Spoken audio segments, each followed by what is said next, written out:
Evet, yine bir güzel akşam, yine bir teras yıkama operasyonuyla karşınızdayım.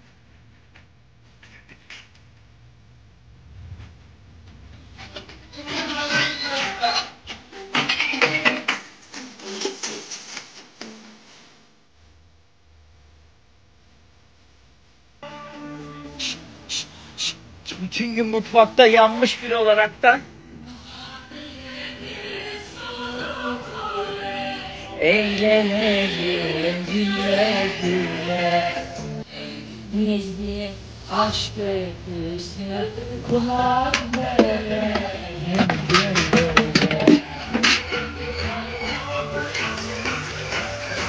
Sevdiğim var, bildiğim var.